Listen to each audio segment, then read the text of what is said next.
Queremos acolher a todos nessa atividade que iniciamos nessa noite para o 6º Colóquio Nacional Cultura e Poder. Uma recepção especial a todos os participantes, estudantes do campus aqui de Campo Mourão, professores, estudantes de outras universidades aqui da cidade mesmo e do entorno de outras universidades, os palestrantes que estarão participando das nossas atividades. Queremos dar as boas-vindas a todos. Uma menção especial ao professor Éder, nosso diretor de campus, que está presente aqui conosco, ao professor Marcos Bovo, que é o coordenador do programa de pós-graduação interdisciplinar aqui do nosso campus também, nosso parceiro na realização dessa edição do evento, e o professor Ricardo, que é o coordenador do curso de História. Um agradecimento especial a todos vocês e a quem estendo as boas-vindas, e também agradeço a presença de diversos professores que estão aqui e apoiaram e vêm apoiando na organização e na realização dessa edição do evento.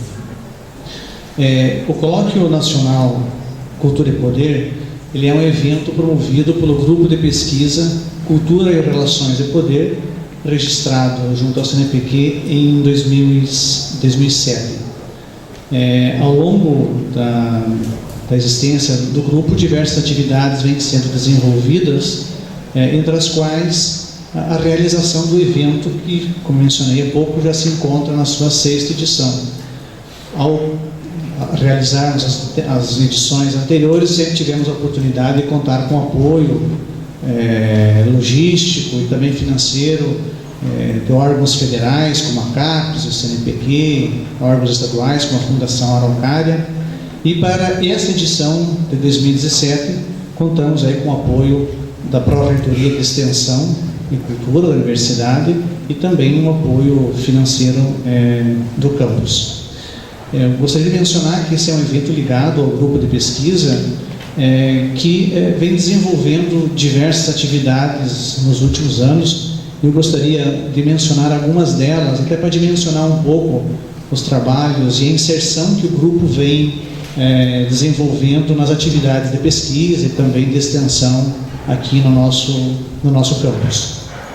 Eu poderia dizer que o grupo ele desenvolve, hoje composto com um número aproximado de 15 membros, então é um grupo quantitativamente modesto, mas diria que muito arrojado no desenvolvimento das atividades, como poderia mencionar para vocês. Eu diria que temos 2 grandes eixos de atividades que vemos desenvolvendo ao longo dos anos, né? Um dos trabalhos desenvolvidos pelo grupo diz respeito à catalogação, digitalização de fontes documentais. Precisamente houve um trabalho ao longo de quase 10 anos, um processo de catalogação e digitalização dos processos da Vara Civil da comarca de Campo Mourão, esses processos que hoje estão sob a guarda do grupo e disponível também para a pesquisa. Desde 2011, iniciamos um trabalho finalizado no ano passado com o jornal Folha do Norte do Paraná, que é um periódico que esteve em circulação na nossa região entre os anos de 62 a 79, e nós tínhamos um trabalho bem significativo de preservação dessa fonte documental, digitalizando esse material que estava praticamente perdido e sendo já deteriorado pelo pouco cuidado na sua preservação. E recentemente o nosso grupo acolheu outros 2 acervos de jornais, nos quais nós estamos trabalhando nesse último ano, e certamente vai implicar um trabalho nos próximos anos também. Então eu diria que um primeiro eixo de ações o nosso grupo vem desenvolvendo um trabalho de preservação e catalogação dessas fontes documentais que eu mencionei há pouco. E um outro eixo de ação diz respeito às pesquisas que nós estamos desenvolvendo já há algum tempo. Basicamente, são 2 campos de pesquisa, mas que envolvem a mesma temática, que é a temática que gira em torno da discussão da religião e da política. Precisamente um dos eixos, basicamente, o acompanhamento das campanhas eleitorais para o legislativo municipal e o legislativo estadual, as campanhas, portanto, e também os mandatos daqueles que invocam de alguma forma os elementos religiosos durante a sua campanha.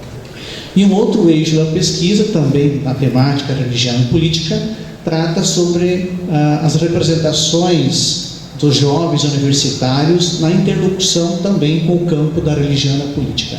Nesse eixo de ação, nós firmamos alguns convênios, alguns contatos com Cuba e mais recentemente estamos firmando uma atividade com o Peru, demonstrando que essa é uma temática atinente assim, a nossas preocupações, mas também de interesse de outros países latino-americanos. Portanto, o evento, na verdade, como esse, que estamos na 6ª edição, ele vem para criar um espaço, um fórum, para discutir essas questões relativas justamente à temática que esses dois eixos eu acabei de mencionar, né? O grupo, portanto, ele se oferece como um campo de discussão nessas interfaces com o universo da cultura, da formação humana, da cidadania, etc., né? Por isso que o evento, em todas as suas edições, desde a sua primeira edição até a atualidade, busca dar espaço para que essas temáticas sejam discutidas. Como regra, desde a sua primeira edição, por mais que são temáticas que nós estamos trabalhando, para os eventos em especial, nós procuramos sempre trazer pesquisadores que vêm trabalhando essa temática lá nas suas universidades, nos seus grupos de pesquisa, nos seus centros de pesquisa, para que justamente venham até o nosso espaço trazer as suas compreensões, as suas discussões, as suas perspectivas. E não foi diferente para essa 6ª edição, né? Então, além da temática da religião e da política, como mencionei há pouco, nós pensamos justamente em trazer pesquisadores de diversas regiões do Brasil, que tenham já um bom tino, uma boa expertise no campo da pesquisa para compartilhar das suas experiências conosco. Assim, portanto, nós estruturamos o nosso evento, né, com 2 mesas redondas, hoje, terça e amanhã, quarta-feira, e a conferência, que será na quinta-feira à noite. A conferência também será uma atividade desenvolvida juntamente com o nosso mestrado interdisciplinar, por ocasião da aula inaugural do nosso mestrado. Além, então, dessas 3 atividades à noite, nós teremos amanhã pela manhã um workshop, justamente voltado para discutir questões relativas a aspectos metodológicos da pesquisa, e na parte da tarde e na quinta-feira, durante os 2 turnos, abrimos espaço, então, para mestrandos, doutores, doutorandos, enfim, compartilharem das suas pesquisas. Então, é dentro dessa compreensão que nós montamos a nossa programação dessa semana, e é para ela que nós damos as boas-vindas a vocês. Esperamos que vocês se sintam bem no nosso meio e façamos desse evento uma boa oportunidade para nós conhecermos e também dialogarmos sobre uma questão que é muito importante para a nossa sociedade contemporânea. Dentro dessa dinâmica, então, nós previmos para essa noite a mesa redonda, cujo título é Religião, Política e Espaço Público, para a qual eu convido a professora Júlia Miranda, que está aqui conosco, para me acompanhar aqui ao lado para fazer a sua fala nessa noite. Convido a todos a saudar a professora Júlia.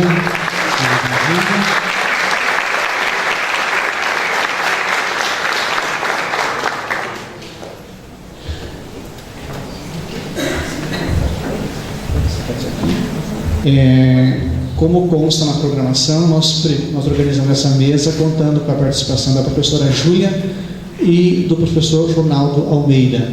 Tivemos um imprevisto com o deslocamento do professor de Campinas e, infelizmente, nós não teremos a presença dele nessa ocasião.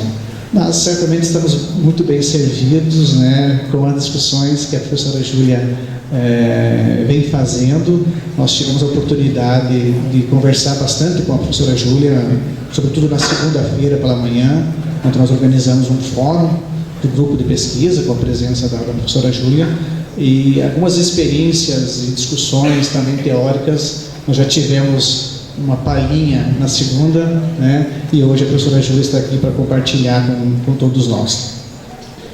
A professora Júlia Miranda é bolsista produtividade do CNPq, graduada em Comunicação Social pela Universidade Federal do Ceará, mestre em Sociologia pela mesma universidade e doutorado pela Universidade de Brasília.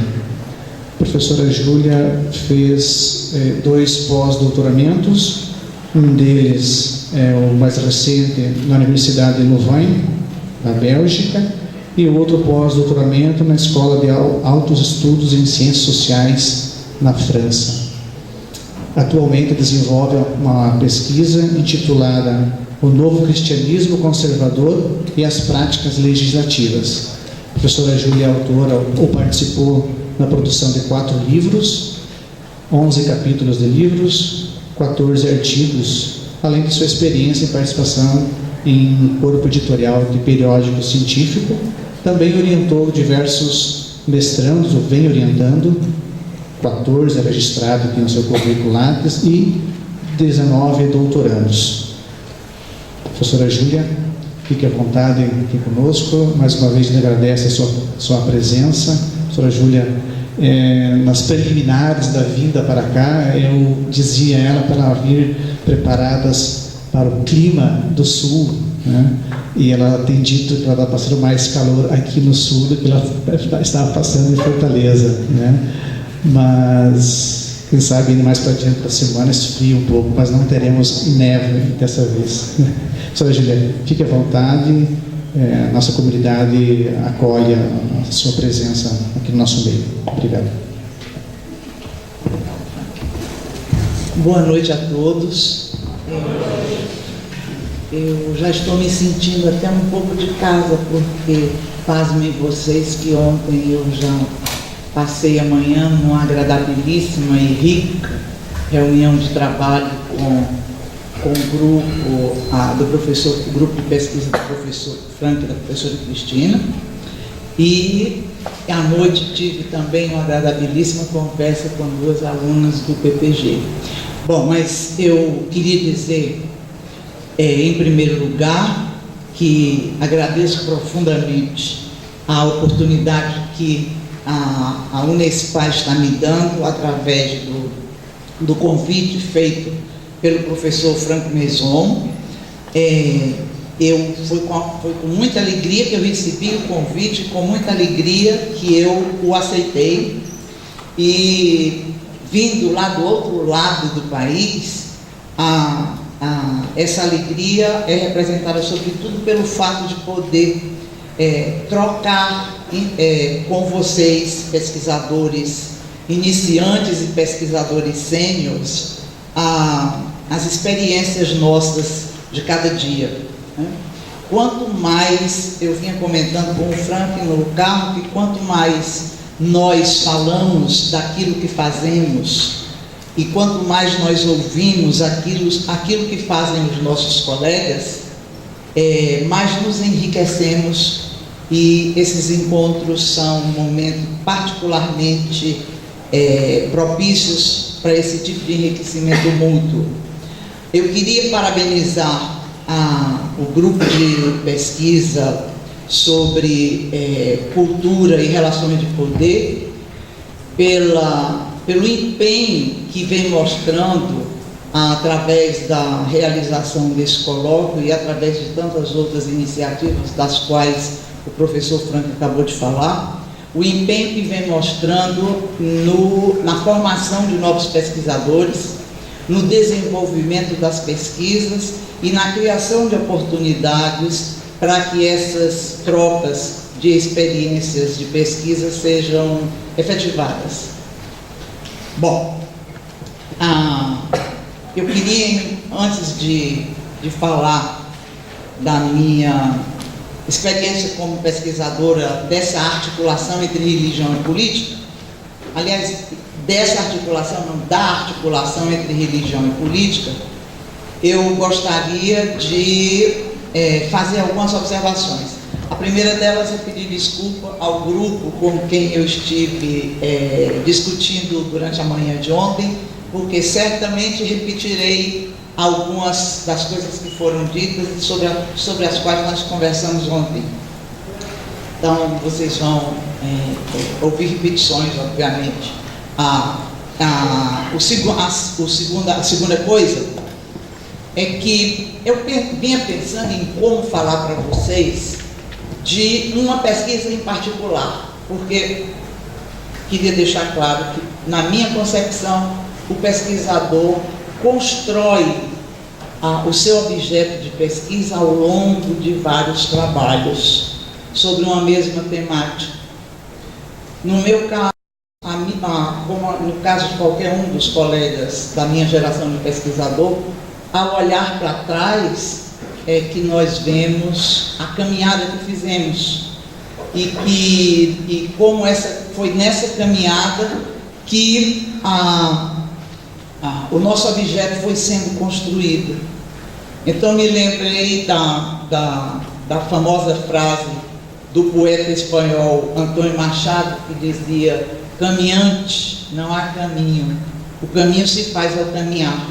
Então, a pesquisa acadêmica, a pesquisa científica é uma caminhada cujo caminho só vai sendo traçado na medida em que o pesquisador é interpelado pela realidade, pelas suas transformações, pelos novos fatos, pelas inquietações que instigam e que acabam por obrigar o pesquisador a se debruçar sobre elas, né?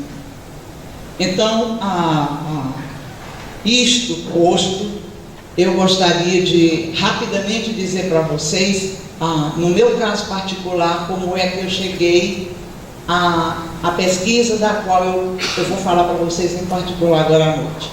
Eu pesquiso a articulação entre religião e política, mais particularmente a tradição religiosa cristã e particularmente o mundo religioso cristão católico. Embora tenha feito algumas pesquisas e escrito alguns trabalhos sobre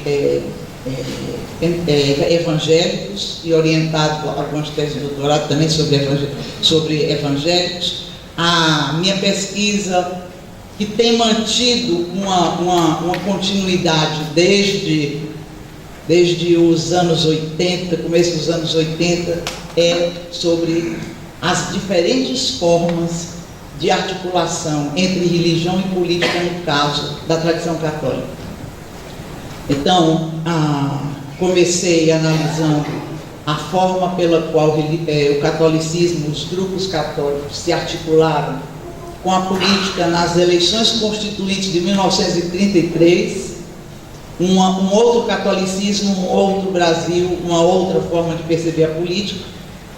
Depois me detive particularmente durante o doutorado, me detive 4 anos sobre a articulação também particular e também significativamente diferente da primeira, que é a articulação entre religião e política feita pelo cristianismo de libertação e sua teologia da libertação no Brasil dos anos 70, da primeira metade dos anos 70,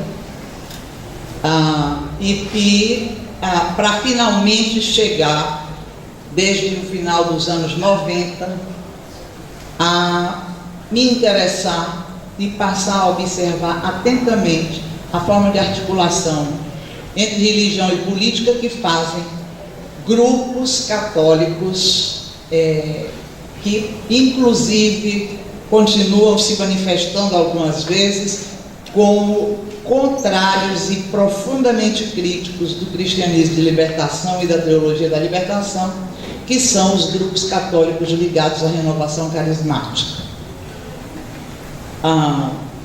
Então, eu vou me deter particularmente sobre a novidade do que diz respeito a essa tradição de articular religião e política, e a novidade é o surgimento, nos anos 90, de candidatos que se apresentam fazendo uso da explicitação da sua pertença religiosa católica à renovação carismática. Nos anos 90, nós nos reuníamos num grupo de pesquisadores do CNPq, eu digo nós, pesquisadores da Universidade Federal do Ceará, do Museu Nacional e da Universidade de Brasília, nos reuníamos para pensar a política se fazendo durante os processos eleitorais. A política na perspectiva da antropologia.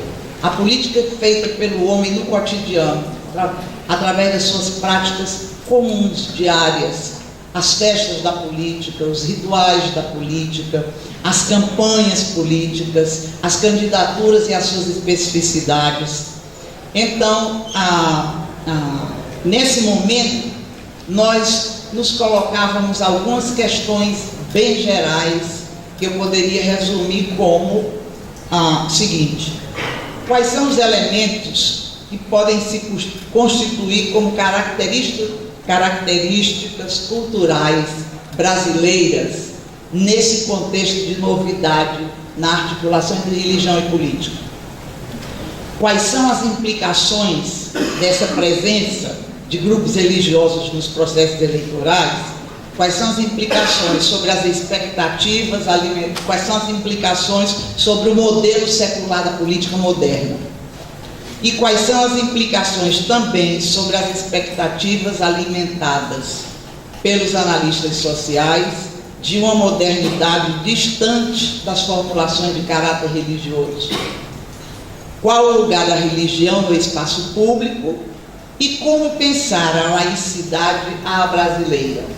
Essas questões bem gerais, como vocês viram, que se colocavam para nós já nos anos, logo no início da segunda metade dos anos 90, são questões gerais que persistem, que continuam colocadas e que continuam a nos desafiar e que continuam a conduzir as nossas reflexões e o nosso trabalho.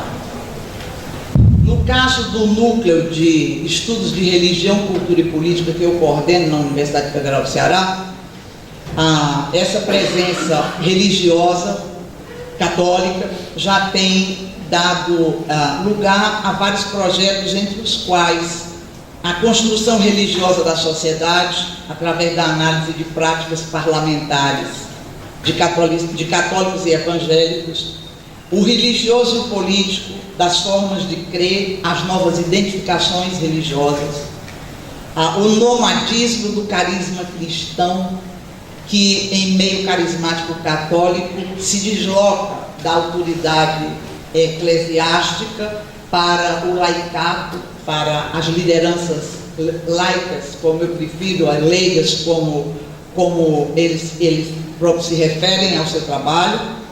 Religião e espaço público, quaisquer que sejam as expressões do catolicismo nesse novo contexto de articulação entre religião e política, os usos religiosos do espaço urbano. E eu quero dizer para vocês que no caso do Ceará, os grupos da Renovação Carismática Católica, através dos usos que fazem do espaço urbano, têm contribuído nessas 2 últimas décadas para transformar, inclusive, o rosto da cidade, né? Mas isso não é sobre essa pesquisa que eu vou me deter mais. A questão da laicidade do carisma cristão e, finalmente, o novo cristianismo conservador, os agentes e suas práticas, às quais o professor Frank se referiu ainda há pouco. Bom,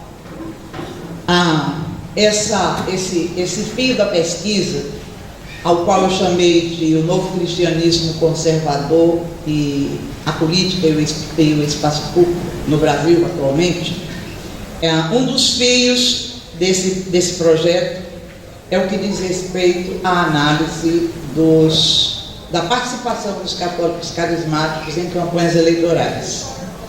Ora, não foi por acaso que a escolha dessa temática foi feita e sim pela observação de que desde os anos 90 ela vinha se repetindo, essa presença da renovação carismática, ela vinha se repetindo e ela vinha se diversificando. No final dos anos 90, a presença dos grupos católicos era muito tênue, muito pequena, com características sobre as quais eu não vou me deter, senão eu não chego às considerações específicas que eu gostaria de fazer. Nos anos, a partir de 2000, ou seja, no século XXI, essa participação foi se diversificando ao ponto de alguns pesquisadores começarem a falar de candidatos carismáticos, quando antes a gente estava às voltas, sobretudo, com a categoria do candidato da igreja, porque trabalhávamos mais particularmente atentos à presença dos políticos, dos candidatos evangélicos. Então, quando surgem os candidatos oriundos do meio carismático, começa-se a pensar num candidato carismático. Olha, o que eu vou tentar mostrar para vocês aqui é, entre outras coisas, que essa terminologia candidato carismático ainda está longe de poder ser construída como uma categoria de análise para as nossas pesquisas. E isso pela razão de que a renovação carismática, que se quer uma renovação dentro da igreja e que se quer uma nova forma de ser igreja, uma nova forma de viver enquanto cristão, ela não é tão homogênea quanto possa parecer, né? Eu venho do segundo estado mais católico do país, mais católico do que o primeiro, que seria o Piauí, mas com a particularidade de abrigar 3 centros de peregrinação católica, coisa que não existe no Piauí, né, com a mesma intensidade, longe disso. Então, realmente, o Ceará hoje é o grande bastião católico na metade superior do país, vamos dizer assim.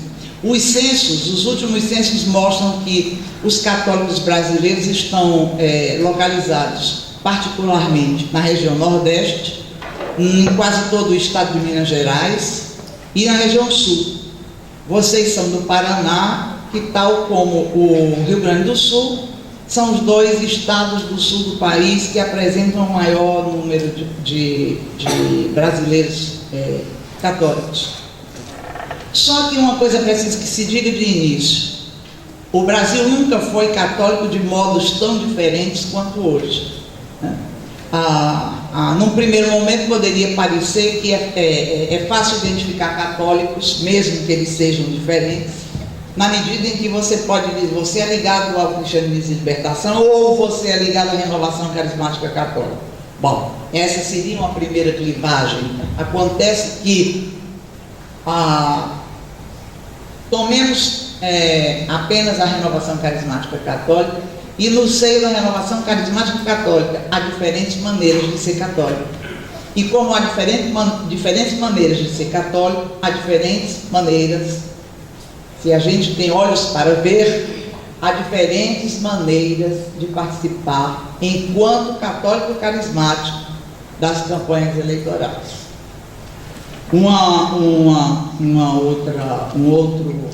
outra coisa que eu gostaria de demonstrar aqui é que os católicos carismáticos em campanhas eleitorais ainda se diferenciam também pelo fato de que a forma como eles se apresentam, a forma como desenvolvem as suas campanhas, as mensagens que levam, a forma de comunicação que estabelecem com os seus eleitores é diferente na medida em que se trata de campanhas municipais ou de campanhas nacionais.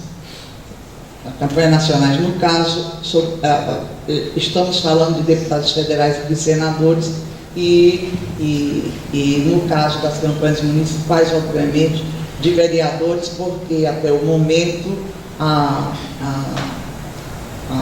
os carismáticos ainda não manifestaram, não se apresentaram com propostas para candidatos ao executivo. Bom, vou falar particularmente da campanha municipal de 2012, né? E como, por que eu escolhi observar de um modo bem particular e de muito perto a campanha municipal de 2012. Não é a primeira campanha municipal em que aparecem candidatos identificados com a renovação carismática. Eles vão se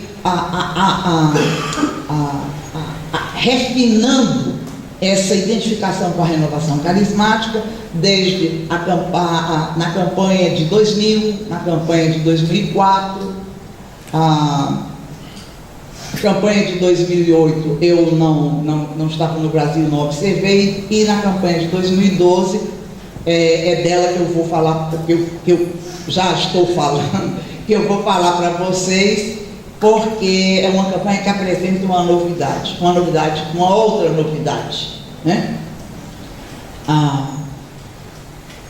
Em 2004 nós tínhamos tido, escolhi o Ceará, não porque eu moro lá, porque eu teria possibilidade de me deslocar, se não fosse o Ceará o melhor lugar para fazer esta pesquisa.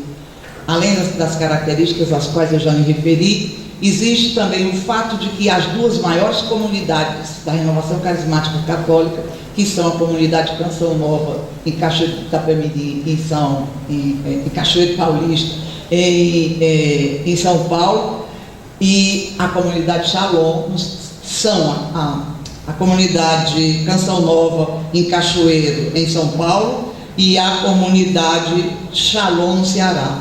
A comunidade Shalom no Ceará, inclusive, é na formação de católicos carismáticos. Ela está presente em todas as capitais do país, em várias cidades do interior dos estados brasileiros e em 18 países. Então, para sorte minha e do grupo de pesquisa que trabalha comigo, nós estamos no Ceará e a comunidade Shalom tem sua sede em Fortaleza. Então, o que a campanha de 2012 apresenta de novidades? Como eu ia dizendo, em 2004 houve uma candidata que pertencia à renovação carismática, mas não se identificava como de nenhuma comunidade, inclusive fazia questão de dizer que era candidata de todos os católicos. Isso porque ela nunca teve, depois a gente foi observando, ela nunca teve o apoio de nenhuma das comunidades carismáticas que existem em Fortaleza e muito menos da Shalom. Ela se elegeu rezando o texto da misericórdia. Era considerada a candidata da misericórdia. A campanha que ela fez, ela dizia que o único material de campanha que tinha utilizado era uma garrafa térmica cheia de café e copos plásticos que ela levava com ela todas as vezes que ia para um bairro conversar com os católicos que traziam cada um a sua cadeira de casa, e ela gostava bem de falar dos seus encontros de uma forma quase folclórica, enfim. Mas em termos de representatividade, no que tange a pertença à renovação carismática, essa representatividade era difusa, era muito fluida.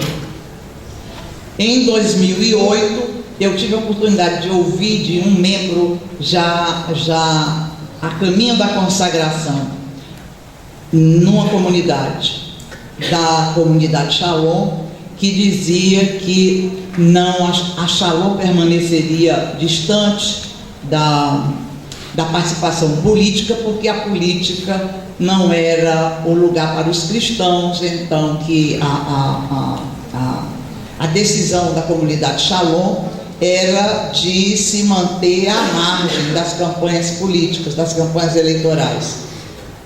Num segundo momento, esse mesmo membro da comunidade Shalom isso entre a campanha de 2008 e a campanha de 2012, esse membro da comunidade Shalom manda uma carta aberta aos membros da comunidade, dizendo que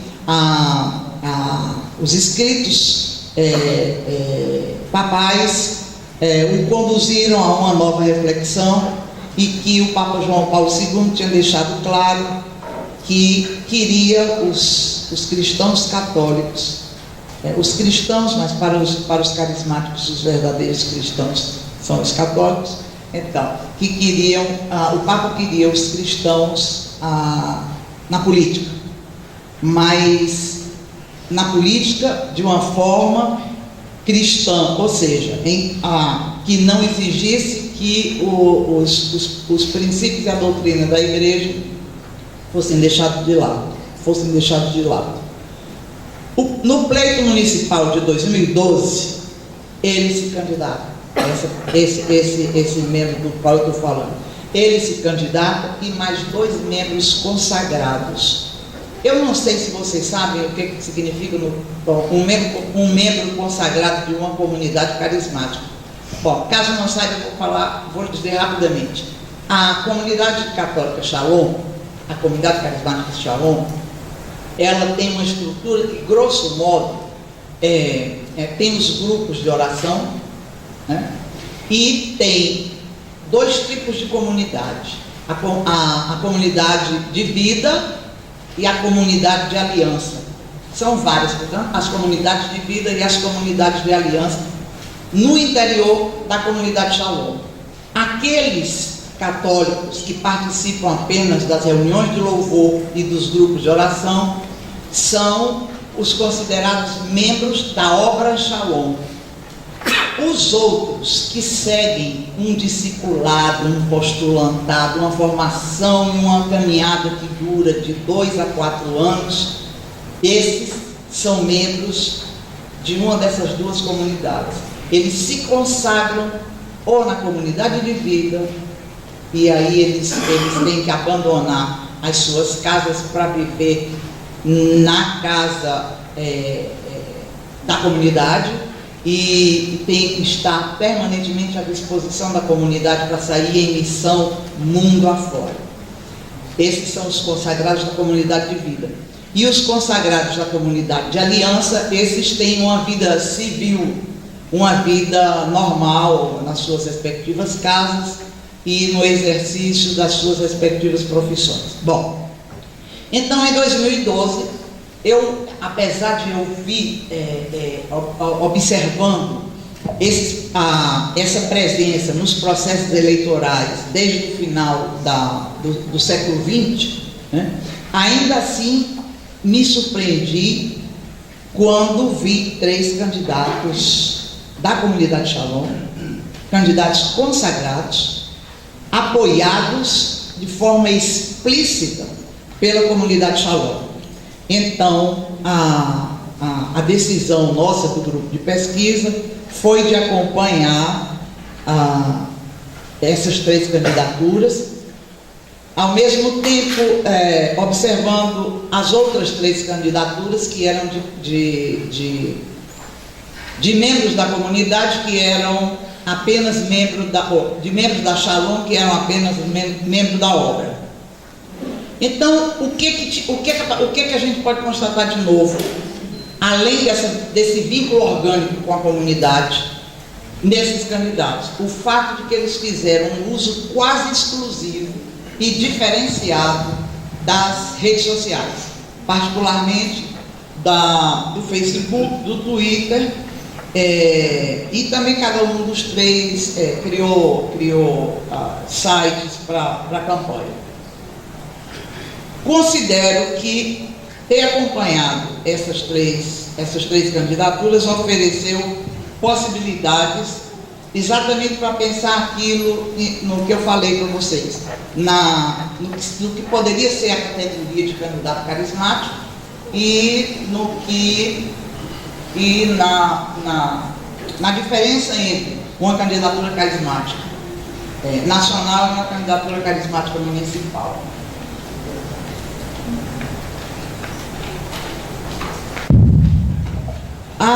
A renovação carismática católica, ela, não sei se vocês devem saber, ela surge no final dos anos 80, chega ao Brasil no final dos anos 70, chega ao Brasil ainda na década de 80, mas ela é observada sobretudo no que diz respeito ao que representam em termos de pentecostalização do catolicismo, que antigamente se falava em pentecostalização apenas quando se tratava de protestantismo, em relação ao carisma, o significado do termo carisma, em relação a posicionamentos políticos no sentido mais largo. Foi assim que a renovação católica foi analisada até os anos 90, ao nosso conhecimento dos pesquisadores brasileiros, pelos colegas na França, pelos colegas no Quebec, no Canadá francês, pelos colegas nos Estados Unidos. Aqui no Brasil, eu tenho o prazer de dizer que eu fui das primeiras a me deter sobre a participação política eleitoral dos católicos carismáticos.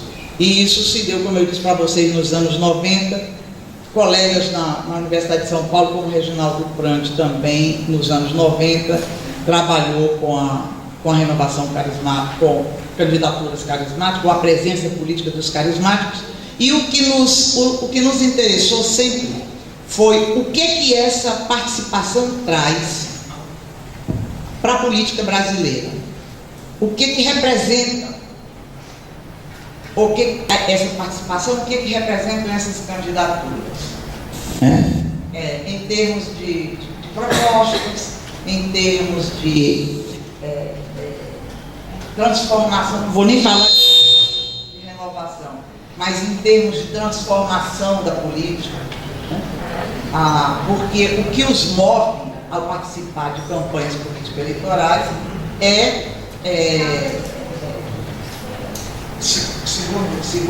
segundo as palavras das lideranças carismáticas, o que os move é justamente transformar a política, afastando-a da corrupção e atribuindo a ela qualidades morais que, segundo eles, estão ausentes, né?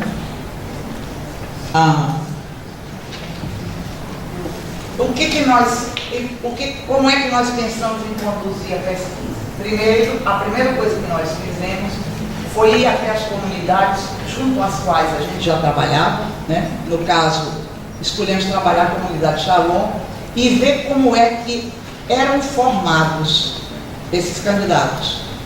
Ora, as palavras de ordem que os candidatos utilizam nas suas campanhas, os preceitos religiosos, os preceitos morais que eles buscam anexar à legislação do país, são representações e são convicções que são construídas em algum lugar. Então, os laboratórios de construção de sentido são as comunidades.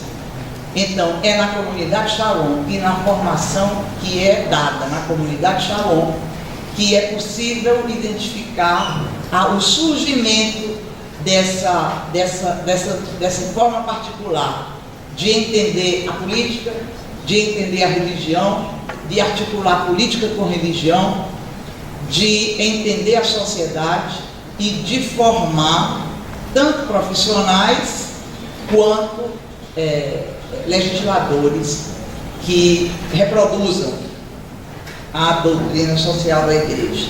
Bom.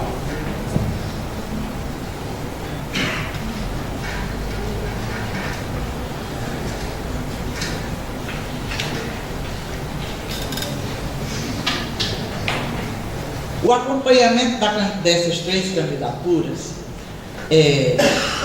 foi feito através de entrevistas, através da observação de eventos políticos e religiosos de campanha, mas particularmente observando a comunicação e a construção de significados através das argumentações utilizadas por esses candidatos para convencer os eleitores. Qual não foi a nossa surpresa quando descobrimos que as redes sociais e a internet eram utilizadas seguindo a mesma dinâmica da comunicação face a face no interior da comunidade.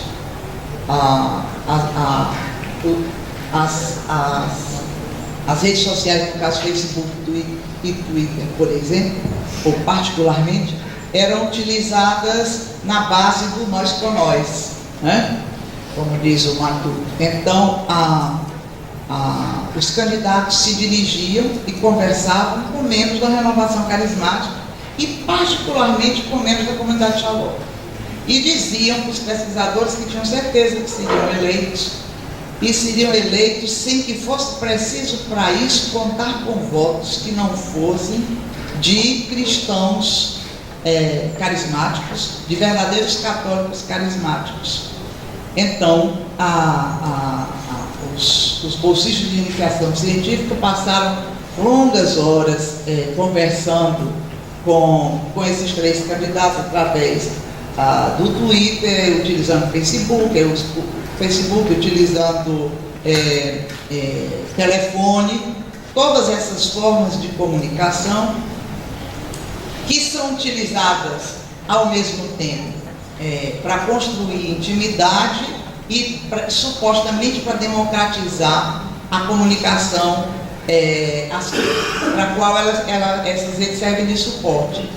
Acontece que os estudiosos de comunicação, por exemplo, vêm destacando o fato de que, a partir de 2008, as campanhas eleitorais têm utilizado de uma forma intensiva essas redes sociais, mas têm utilizado de uma forma intensiva, partindo do princípio que democratiza a comunicação, que estende a comunicação a um número maior de eleitores, mas ao mesmo tempo receosos de que uma comunicação assim tão íntima, tão próxima, possa contribuir, por exemplo, para criar insatisfação por parte dos eleitores quando um candidato interrompe bruscamente a comunicação através das redes, quando um candidato deixa no ar interpelações que são feitas por eleitores através das redes.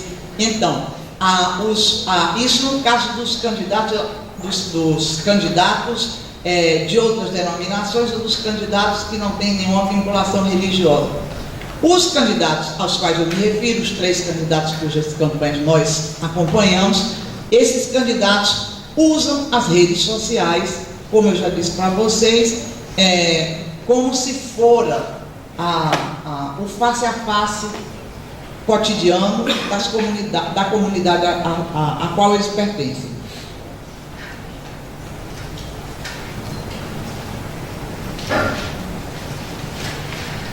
Alguns aspectos eu poderia destacar, contexto.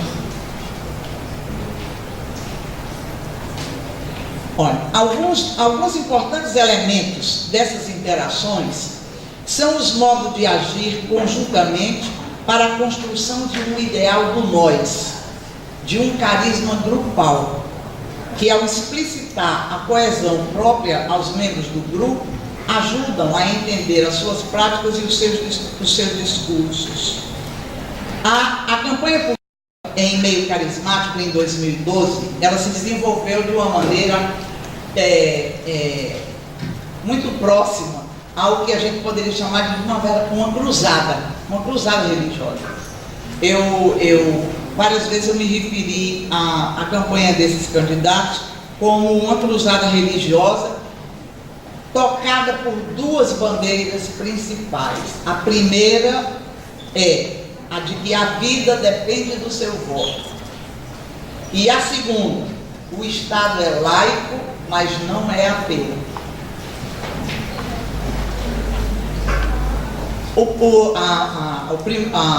O primeiro lema da campanha, a vida depende do seu voto, teve os seus desdobramentos e as suas implicações.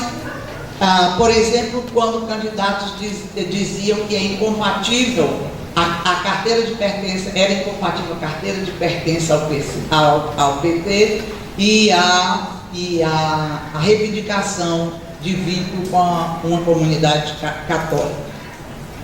Que o PT, como partido abortista, deveria ser, o PT e o PV, como partidos abortistas, deviam ser esquecidos e combatidos pelos candidatos carismáticos. Ouvi de um candidato, inclusive, que matar nem é tão grave quanto fazer aborto.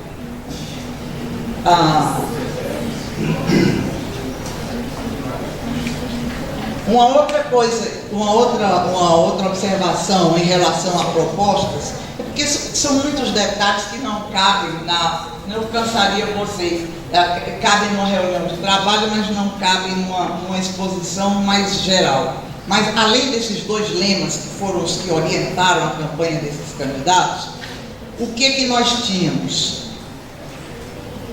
Quase nada no que diz respeito à precisão na proposta dos candidatos. Quando nós insistíamos para que esses candidatos fossem além do combate à homossexualidade, ao casamento entre pessoas do mesmo sexo, do combate à descriminalização do aborto e do combate ao que eles entendem por Estado laico, que aí também é uma coisa a ser vista, o máximo que se conseguiu foi: nós vamos humanizar a cidade, vamos acabar com a corrupção, vamos melhorar a saúde. O outro disse: vou implantar um passe livre nos transportes coletivos para transplantados renais, vou fazer uma caravana de consultas, castração e vacinação de animais. O outro disse que ia criar o programa Mãe Gestante para acompanhar todas as jovens que engravidassem sem ter desejado essa gravidez. Enfim, coisas que ou são vagas, ou são risíveis, me perdoe o termo, ou são totalmente desprovidas do acompanhamento, de uma reflexão e de algo propositivo em termos de verbas para bancar esses programas.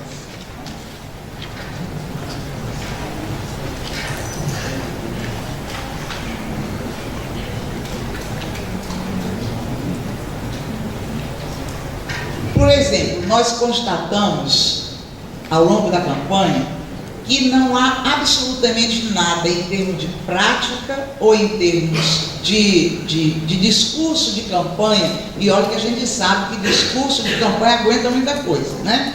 Então, nem em termos de discurso de campanha foi possível observar nada que aponte para a preocupação da construção de um ideal de nós coletivo. É sempre o ideal de nós comunitário, o ideal do nós restrito se não a comunidade Shalom, ao universo dos católicos carismáticos. Eu vou deixar os detalhes de lado, eu poderei fornecê-los numa discussão pós-apresentação, se vocês assim desejarem, e coloquei, eu hoje elenquei alguns aspectos conclusivos que podem inclusive servir para uma conversa daqui a pouco, se vocês quiserem. Entre as principais constatações, eu poderia citar que, embora a natureza comunitária seja a característica fundamental da renovação carismática católica, no Ceará, hoje eu já tenho que dizer no Ceará ou no Nordeste, porque no contato que tive com os colegas aqui, eu já observei que a renovação carismática, se não, em Campo Mourão com certeza, não sei se no restante do estado, não sei se em Curitiba é possível afirmar a mesma coisa, mas aqui no noroeste do estado do Paraná, me parece que a renovação carismática católica, ela fugiu um pouco dessa característica comunitária e ela se expressa com muito mais força, com muito mais vigor nos grupos que se constituem diretamente ligados às dioceses, né? Nos ministérios que são criados ligados à diocese, e sobretudo, no caso que aqui interessa, ao Ministério de Fé e Política, sobre o qual eu e o professor Fábio temos conversado bastante, já que ele está pesquisando particularmente o Ministério de Fé e Política. Então, se a realidade aqui no Paraná é essa, a realidade no Ceará, para ficar fazendo contraponto entre os dois estados, a realidade é bastante diferente. A renovação carismática católica é uma expressão do catolicismo efetivamente comunitária, e existem mesmo diferenças entre comunidades. Comunidades que são chamadas as novas comunidades, que se reportam diretamente ao Papa, no caso a comunidade Shalom, e as comunidades que são meras comunidades, como praticamente dizem os líderes da comunidade Shalom. Os candidatos consagrados, portanto, da comunidade, recebem durante essa campanha nitidamente um apoio diferente dos candidatos que são apenas candidatos da obra. Ou seja, a comunidade se empenhou com todas as forças para que os seus consagrados fossem vereadores. Falando do Ministério de Fé e Política, em 2012 eu já sabia da existência do Ministério de Fé e Política e de uma instância nacional que reúne as diretrizes sobre a participação política dos candidatos. No entanto, todas as vezes que falei sobre o Ministério de Fé e Política com esses 3 candidatos, ouvi que o Ministério de Fé e Política não tinha a menor ingerência na condução dessas candidaturas. A comunidade é quem escolhe, a comunidade é quem orienta, a comunidade é que dá o rumo dessas candidaturas. O professor Fábio já me mostrou e me convenceu de que o Ministério de Fé e Política aqui no Paraná, ele tem realmente uma ingerência muito grande e acompanha cada passo das candidaturas dos católicos carismáticos. Outra diferença e outra característica. Eu estou insistindo nesses contrapontos para mostrar para vocês que os catolicismos brasileiros, eles ainda não pararam de se fragmentar. Há muito já não é mais possível falar de catolicismo no singular. E, com o passar do tempo, as fragmentações vão se refinando de grupo da libertação por um lado e renovação carismática para o outro, para essas fragmentações no interior da renovação carismática entre o Ceará e o Paraná, no interior da renovação carismática, mesmo dentro do estado do Ceará, porque há comunidades e comunidades, né? Os elementos reunidos na pesquisa levam à constatação de que a participação dos católicos carismáticos nos processos eleitorais é também significativamente singular quando se trata de pleitos locais e pleitos nacionais. Quanto mais se distancia da experiência comunitária pela imperiosa necessidade de representar os habitantes de um estado ou do país, esse postulante é o candidato de um contingente de eleitores cada vez mais plural, em termos de consciência, fé e demandas propriamente político-legislativas e administrativas. Para ele, portanto, torna-se mais presente a necessidade de resolver a aparente incompatibilidade entre a universalidade do discurso político e a particularidade do apelo de natureza religiosa próprio de cada denominação, e nesse caso mesmo de cada corrente dentro da renovação.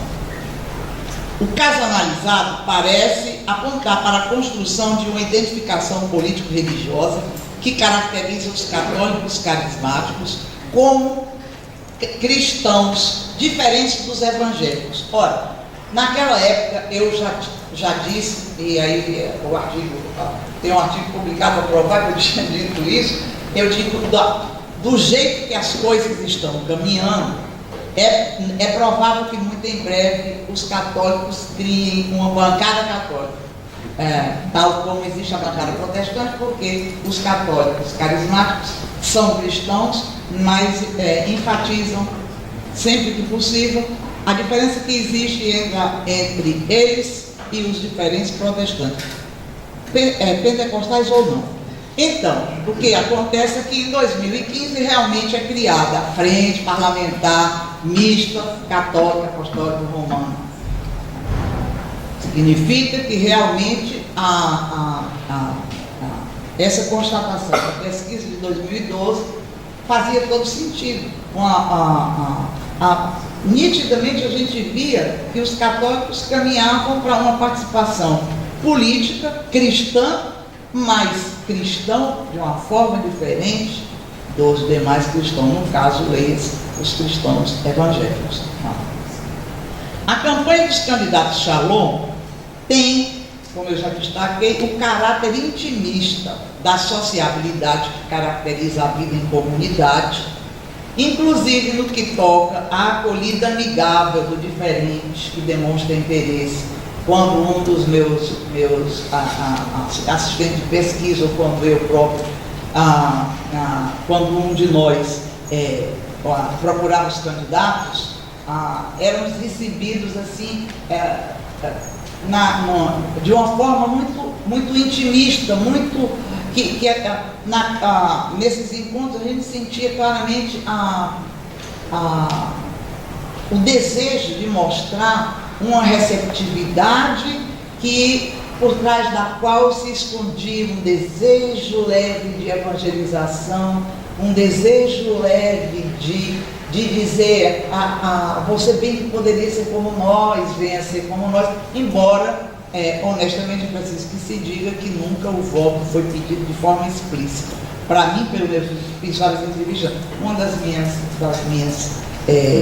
bolsistas disse que ela disse para mim, ficamos tão íntimos que ele não só está pedindo, como insistindo para que eu vote nele.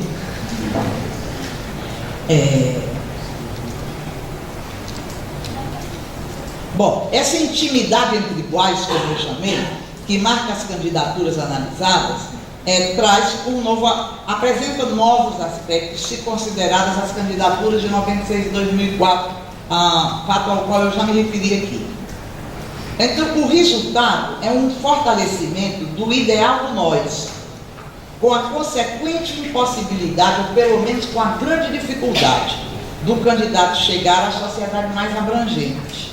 E, no entanto, sabemos nós que a sociedade mais abrangente é o lugar onde qualquer católico, carismático ou não, qualquer brasileiro, religioso ou não, vai exercer e construir a sua vida profissional, a sua condição de cidadão, vai exercer a sua cidadania, vai reivindicar os seus direitos e vai obedecer os seus deveres. A vida em comunidade traz esse paradoxo.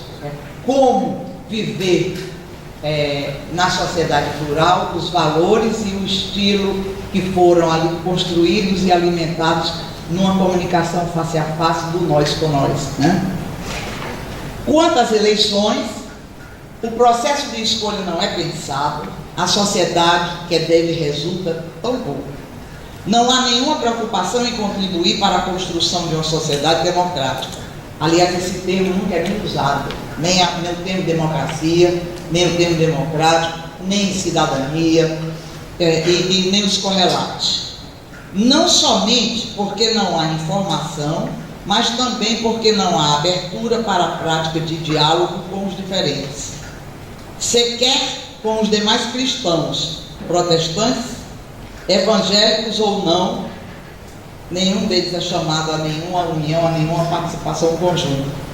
Não há projetos e as propostas não parecem, como eu já disse, ter sua executibilidade clara. Nessa política entra-se através de um chamado de Deus, e o resultado é fruto do plano de Deus. Se há um projeto, o projeto é de Deus. Diante dos fatos acima expostos, uma pergunta se coloca. Não é a única, mas parece ser a mais importante e não por acaso motivou essa reflexão.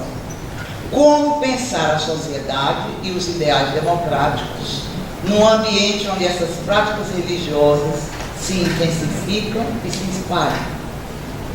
Nesse contexto, pensar a democracia exige enfrentar a questão da natureza laica do Estado brasileiro e as suas correlatas: liberdade de consciência e religião, respeito e garantia aos direitos civis dos cidadãos, inclusive das minorias religiosas ou não. O nosso pluralismo religioso está longe de ser homogêneo do ponto de vista da distribuição geográfica, como eu acabei de dizer, e o censo mostra a exaustão, né? E as práticas desses bastiões integristas vêm pautando os meios de comunicação de massa e passaram a integrar a agenda pública em nível nacional. Precisamos, no mínimo, identificar e entender como agem os nossos núcleos duros. Eles não são somente católicos nem nordestinos e não estão acantoados no interior dos templos. Essa conclusão porque o professor Olivier Abel, da Universidade Protestante, de uma universidade protestante em Paris, ele diz: não nos preocupemos porque na França os núcleos duros, os bastiões integristas, eles estão hoje apenas no interior das igrejas. São eles que bradam contra o casamento entre pessoas do mesmo sexo, são eles que bradam contra o aborto, etc, etc. Não precisamos não precisamos nos preocupar e ampliar, além desses limites, as nossas preocupações. Então, o que eu quis dizer é que, no caso do Brasil, os nossos núcleos duros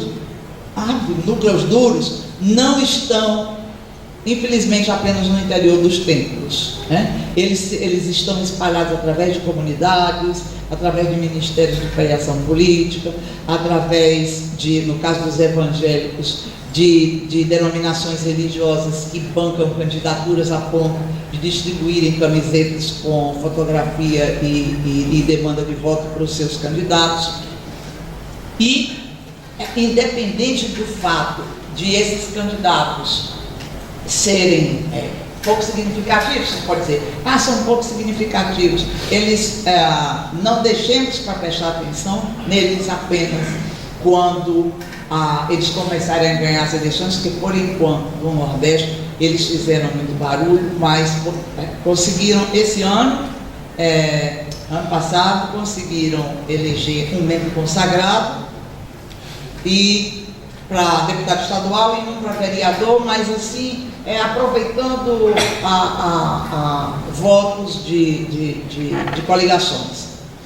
Então, é importantíssimo, na minha maneira de ver, que nós os identifiquemos e que nós analisemos detalhadamente as suas práticas, os seus discursos e a sua maneira particular de articular religião e política.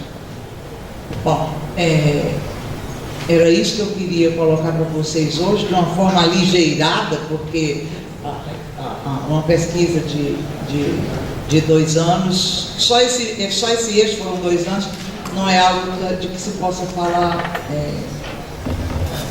cobrindo todos os aspectos nesse espaço de tempo. Mas muito obrigada pela atenção de vocês. E eu queria dizer que me coloco à disposição, se for o caso, para tirar dúvidas ou para complementar ou para trocar ideias, tá? Muito obrigado.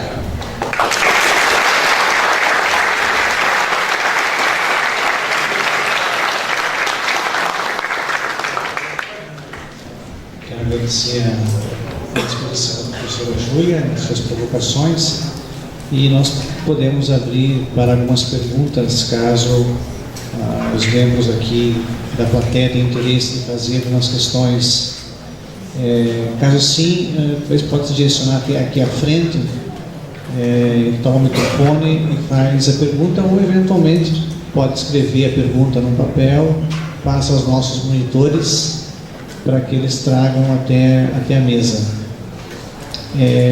Enquanto vocês vão pensando nas perguntas, enfim, eu antecipo duas questões genéricas que talvez possam ser úteis até para iniciar a conversa sobre essa temática. A primeira delas, professora Juliana,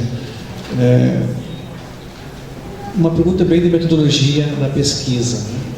Qual deve ser a posição do pesquisador diante desse objeto, né?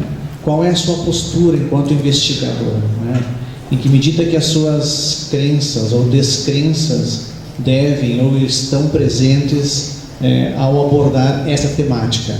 Essa temática da religião, ela é mais ou menos desafiadora do que uma outra temática que a gente escolha para fazer nossas pesquisas?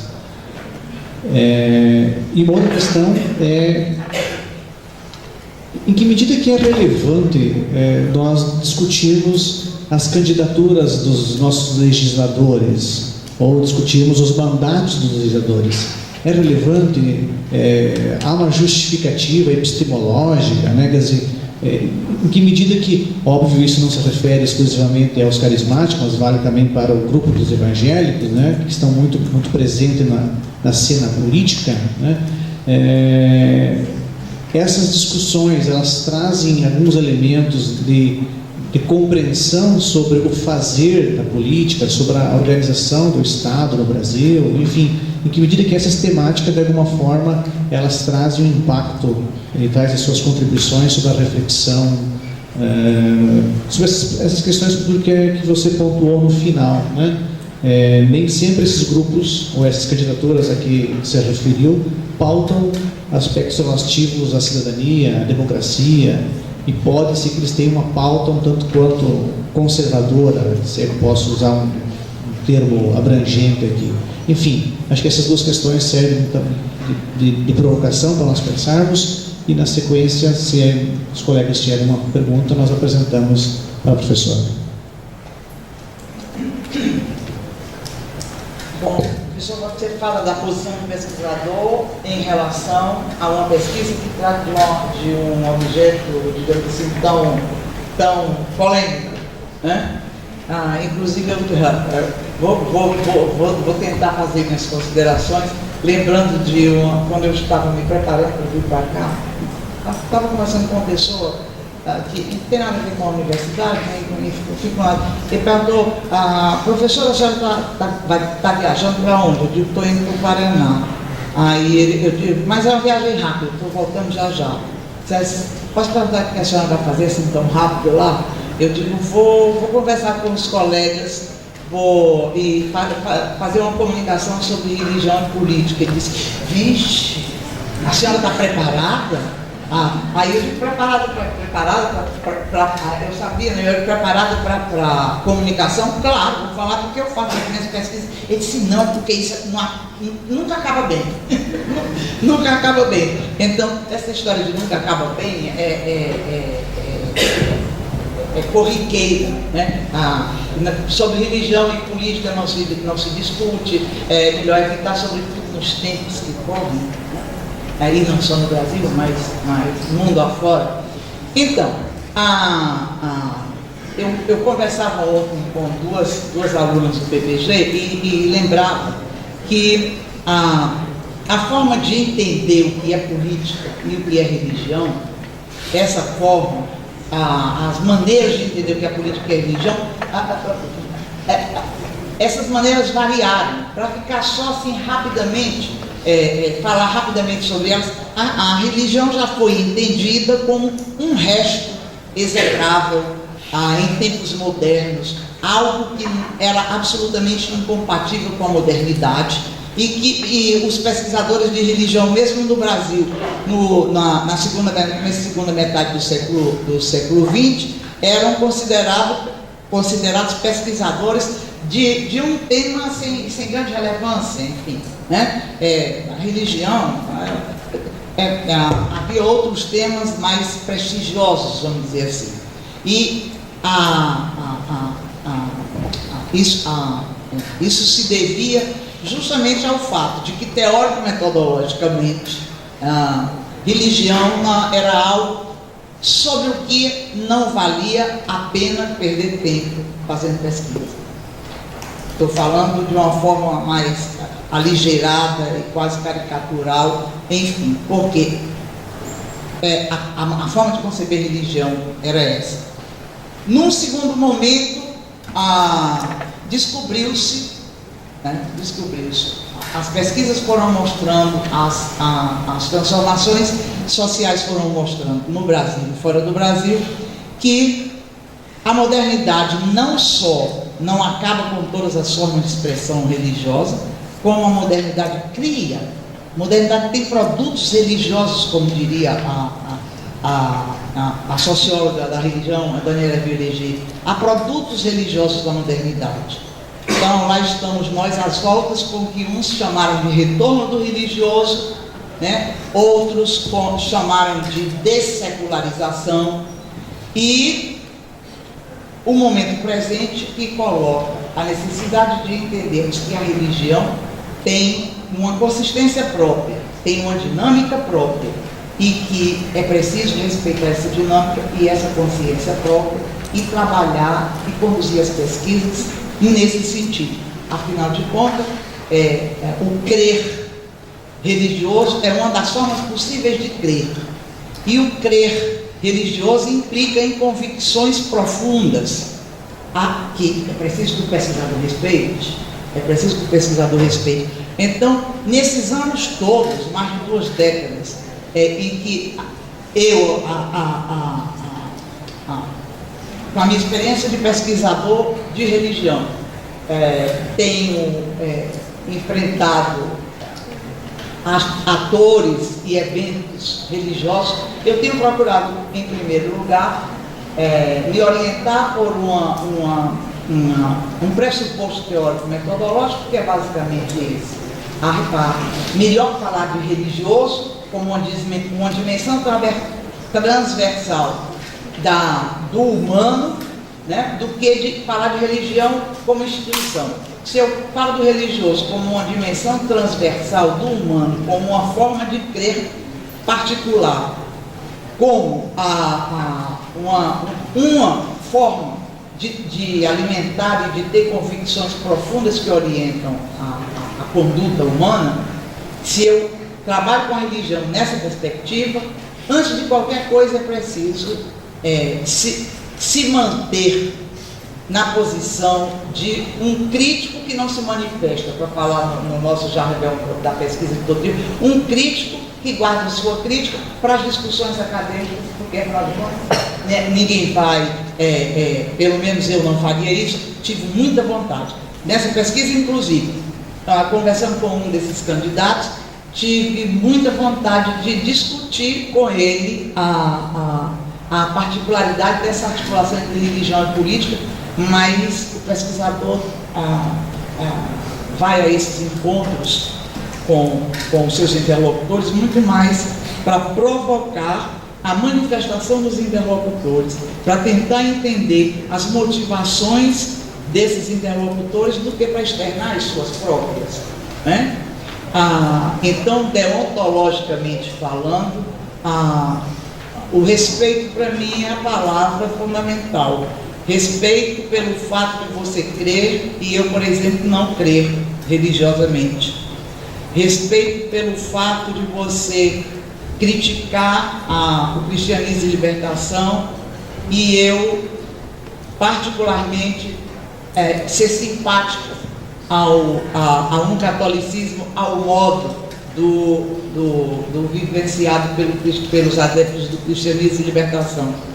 Enfim, para aqueles que estão começando a fazer pesquisa agora, eu diria que esse terreno é um terreno arenoso, bastante arenoso, e é preciso ter cuidado, mas É o respeito pelo outro, é a tolerância em relação ao outro. Aliás, todas essas posturas que a gente cobra o tempo inteiro, não só dos grupos religiosos em relação aos ateus, mas dos grupos religiosos entre si. Tolerância, respeito em relação ao outro, né? E respeito à liberdade de que cada um tenha as suas convicções profundas e por elas se oriente, independente do fato de elas serem religiosas até. Bom, não sei se contemplei o que você estava querendo, a relevância e o impacto. Eu vou repetir para vocês o que eu ontem disse numa conversa informal com duas alunas. Muitas vezes me assusto com os meus achados de campo, com o que eu ouço e com o que eu vejo na observação não só das campanhas eleitorais, mas dos momentos de formação religiosa. E isso eu não estou falando particularmente dos católicos, não, em meio evangélico também, né? Quanto mais eu me assusto, mais eu descubro que é relevante que a gente se debruce sobre essas questões.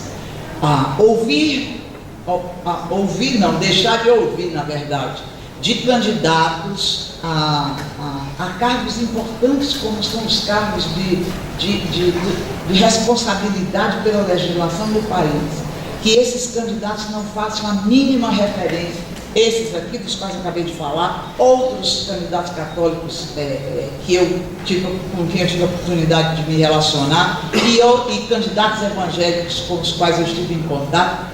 Ouvir desses candidatos que o que faz um bom legislador é ele ser um bom cristão, não vote em nenhum candidato que não seja contra a descriminalização do aborto. Se a gente prestar bem, olha a concepção do que seja um bom candidato, um bom legislador que está por trás de uma afirmação desse tipo. A ignorância por parte desses candidatos do que sejam as atribuições de um legislador ou de um vereador. Eu cheguei a perguntar para um deles, eu digo, mas você tem consciência de que como vereador você não vai conseguir mudar o Código Penal brasileiro, por exemplo? Aí ele parou, olhou e disse, talvez eu não vá conseguir, mas eu posso pelo menos tentar conseguir adeptos na Câmara Municipal para que a gente impeça que o prefeito indique secretários abortivos. A expressão não é minha, não, a expressão foi a que eu ouvi, né? Indique assessores que não tenham compromisso com os valores morais cristãos. Será que é com candidatos e depois com legisladores como os que nós assistimos nas últimas votações transmitidas ao vivo pela televisão? Será que é com candidatos desse tipo ou com legisladores desse tipo que nós vamos construir a nossa democracia? Será que é com candidatos que não veem na sua atuação nada que não diga respeito, ou muito pouco, né, que não diga respeito à imposição das suas convicções morais de natureza religiosa à legislação do país? Será que é com legisladores desse tipo que nós vamos construir uma sociedade democrática? E o respeito do diferente, e a forma de contemplar as reivindicações das minorias, e a liberdade religiosa. Liberdade religiosa é algo sem o que é impossível se construir uma sociedade democrática. É uma das liberdades indispensáveis, né? eu falava ontem, vou repetir rapidamente aqui, que algumas sociedades têm concepções particulares do que seja laicidade. Nós temos alguma? Nenhuma. Por enquanto, nenhuma. Nenhuma que seja compartilhada para além dos muros da universidade, infelizmente. O termo laico é usado de forma, às vezes, quase folclórica, não vou me deter aqui, mas de quase folclórica, por agentes religiosos, principalmente por pastores evangélicos, desejosos de convencer a sociedade brasileira de uma forma, muitas vezes, absolutamente teatral. Expressões que são correlatas e que são necessárias para discutir laicidade, não só expressões, mas categorias como a de secularismo, a de separação entre Estado e religião, nada disso é tratado fora dos muros da universidade, e mesmo assim, relativamente recente. Nós mesmos começamos a discutir Estado laico ou laicidade à brasileira, começamos a discutir isso há no máximo 2 décadas, acho que nem tanto. As discussões continuam sendo objeto de debates nas universidades ou de publicação em periódicos científicos que circulam em meio universitário. Eu aguardo com ansiedade a hora de que esse debate seja amplificado, mas não vejo como amplificar o debate com a Câmara Federal que nós temos hoje, quer dizer, com a composição que nós temos hoje, e o meu sentimento é que, do jeito que as coisas têm sido conduzidas, que nós teremos cada vez mais um parlamento, usando a sua expressão, conservador, fixado nas suas proposições, particularmente ou primordialmente na natureza, no caráter religioso dos mandatos e da ação parlamentar. Então, se essas campanhas e esses candidatos têm impacto sim, mesmo que não sejam eleitos, a intenção é de não abrir mão, é de multiplicar as tentativas de chegar ao parlamento, usando literalmente o que eu escutei, multiplicar e não parar de tentar fazer com que esses católicos, esses evangélicos cheguem ao parlamento, para mostrar que o Brasil é um país religioso. Ou, como eu já disse, que o Estado é laico, mas não é ateu. Eu não sei, não me perguntem, nunca consegui entender, pelo menos até agora, o que entendem eles por laico e o que entendem eles por ateu. Não consigo entender que é um país ateu. Então, são palavras ao vento. Mas aí eu vou jogar, devolver a bola. E você, o que acha, professor Franco? Não sei se eu posso usar o argumento de ser somente moderador. Não sei se posso usar o argumento de ser somente moderadora. Não posso manifestar hoje. Eu acho que essa questão que você menciona é extremamente pertinente. Eu entendo que ao trabalhar com a perspectiva da religião, é uma chave fundamental para compreender as sociabilidades, né? Então, a relevância da temática, tem-se a impressão que hoje ela está mais na moda, né? Sobretudo as discussões do campo evangélico, talvez, né?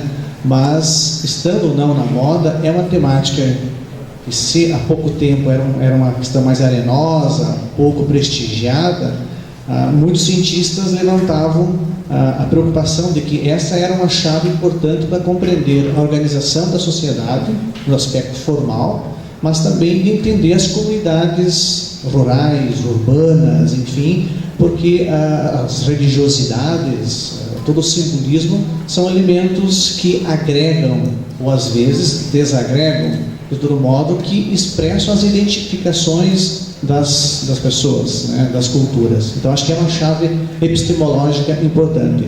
Bom, certamente, diante dessa chave metodológica, no meu entender, a postura do cientista não é a postura do crente, né? A postura do cientista não é aquele que vai para o campo tentando reafirmar as suas convicções pessoais, né? Tampouco fazer as fontes falar aquilo que ele quer ouvir, mas é estar aberto para compreender essa alteridade, né? Que expressa razões, motivações que por vezes são contrárias às nossas próprias convicções pessoais, né? Obviamente eu não estou reivindicando a perspectiva da neutralidade do cientista, né? Mas sim de uma certa criticidade para deixar o outro, né, expressar e compreender o porquê que ele está pautando aqueles elementos, né? Então acho que esse é um aspecto, acho importante, que não deve fugir da perspectiva do cientista social, do historiador, do geógrafo, assim, que toma a religião como objeto de análise e de estudo. Do contrário, nós estaríamos fazendo proselitismo religioso, né? Fazendo convertidos, e não usando das ferramentas do instrumental metodológico para compreender o fenômeno social no qual a religião está muitas vezes presente. E a relevância da temática, acho que é justamente isso que você mencionou, né? As candidaturas hoje, pelo menos a partir do ano 2000, e também a partir daquilo que a gente vem mais analisando, a recorrência à temática religiosa é muito forte. E é importante investigar isso por quê? Porque certamente se traz à cena os aspectos, às vezes, religiosos. E mais do que isso, se traz para a discussão a perspectiva da moralidade que é endossada por aquela perspectiva religiosa. Ou seja, a legislação está sendo formada, retificada em dados momentos a partir de uma perspectiva conservadora, em que você mencionou o aspecto, por exemplo, da perspectiva diante do aborto ou diante do homossexualismo. Quer dizer, se eu sou um candidato que expresso a perspectiva religiosa, não há dúvida que a minha pauta, em grande parte, enquanto legislador, é trazer para a cena pública aquilo que é de convicção de um grupo, de uma religião da qual eu pertenço, ou de uma religiosidade que eu comungo de alguma forma. Por isso que eu acho que é relevante, sim, pautar essa temática para compreender como elas aparecem na esfera pública. Ou seja, a religião, ela está presente na esfera pública talvez mais do que aquilo que o ideário da modernidade apregoava, né?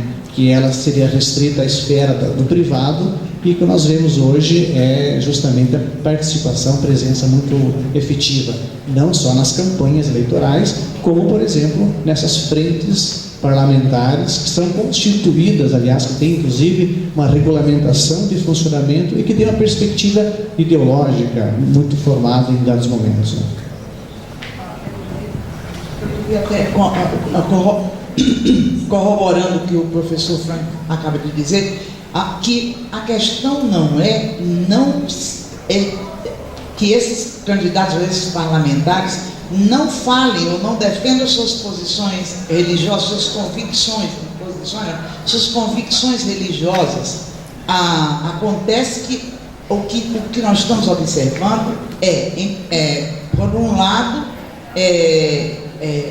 campanhas que são conduzidas apenas com o objetivo de colocar religiosos, no caso dos carismáticos, de colocar católicos no parlamento, para que as leis do país sejam leis de acordo com a moral católica. Ora, o Brasil tem outras denominações religiosas, o Brasil tem ateus, o Brasil tem crentes que não pertencem a igrejas, enfim, uma variação enorme. É só olhar para os resultados do censo, que é possível ver o de pluralismo de crenças que nós temos hoje no Brasil.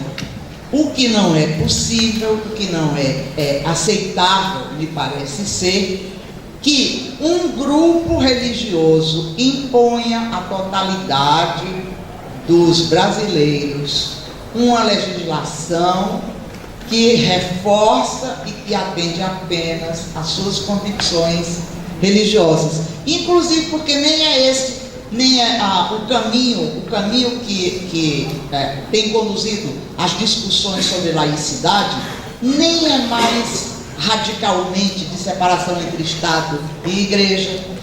Os dois modelos considerados, os dois modelos tradicionais de laicidade, que são o francês, de separação radical, e o americano, que não fala de laicidade, fala de pluralismo e de liberdade religiosa. Esses dois modelos tradicionais, eles estão sendo deixados de lado.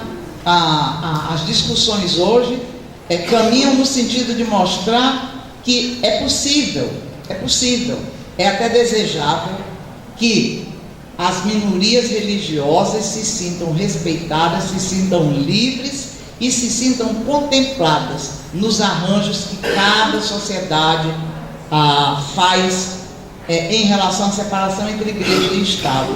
Mas a sensação que muitas vezes eu tenho no contato com esses parlamentares ou com eles ainda candidatos é que a visão é do tudo ou nada, se a gente pode assim dizer, né? Não se respeita a religião, mas a religião precisa ser respeitada. Não se respeitam as convicções católicas em relação à homossexualidade e ao aborto. Sim, eu tenho o maior respeito. Eu, particularmente, como pesquisador, jamais discutiria com alguém que é absolutamente contra a descriminalização do aborto por convicção religiosa, porque eu sou a favor, por exemplo, e não é por convicção religiosa, por convicção. As minhas convicções profundas me levam a não ter nenhuma dúvida, por exemplo, de que eu sou absolutamente a favor da descriminalização do aborto, por razões que não vem a discussão não é sobre isso. Mas como o Frank acabou de lembrar, eu não vou discutir minha posição com um entrevistado, né? E nem vou criticá-lo, sobretudo não vou criticá-lo pelo fato de ele ter posições diferentes das minhas. Então, pensar essas candidaturas, pensar esses parlamentares, é já uma forma de pensar a construção da nossa laicidade. Ora, a França tem um modelo considerado radical republicano de separação igreja-estado.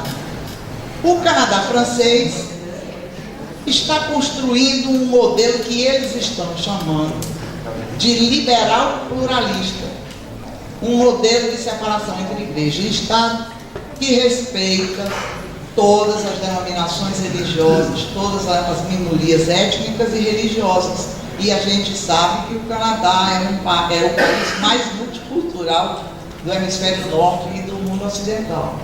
Então, não é uma questão de combater os candidatos identificados pela pertença religiosa, é combater a forma como eles conduzem suas candidaturas, porque se identificam com a pertença religiosa, e o tipo de mandato que estão exercendo, porque se identificam pela pertença religiosa.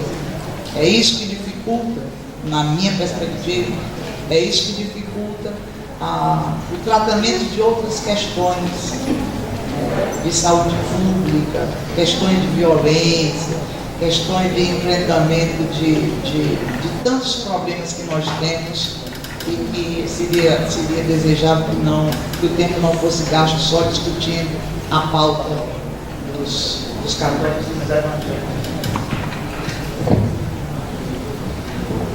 Agradeço a explicação da professora Júlia. Pelo visto, não temos indagações da plateia, é isso? Antes de finalizarmos a atividade, nós queremos passaram a professora Júlia uma pequena lembrancinha, levaram lá para o Nordeste, para Fortaleza, né? Não é nem um vinho importado, mas é um material muito, muito importante. Não é um barreado. Ele ainda pode entregar a professora Júlia como sinal de nosso agradecimento pela sua estada no nosso meio.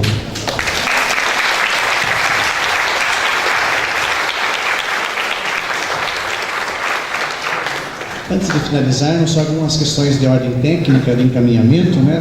Então amanhã à noite nós teremos a nossa segunda mesa, nesse mesmo horário, aqui, né, no anfiteatro, intitulada Juventude e Participação. Nessa ocasião nós teremos a participação de dois convidados palestrantes, a professora Cláudia Maiorga, da Federal de Minas Gerais, e Paulo Carrano, da Federal Fluminense, Niterói. Então, todos estão convidados, né? E amanhã pela manhã nós também teremos um workshop sendo ofertado aqui na sala ao lado. Se alguém tem interesse em participar, poderá conversar com a nossa equipe aqui de apoio, que acho que ainda tem algumas vagas disponíveis. Assim como temos as comunicações amanhã na parte da tarde, né?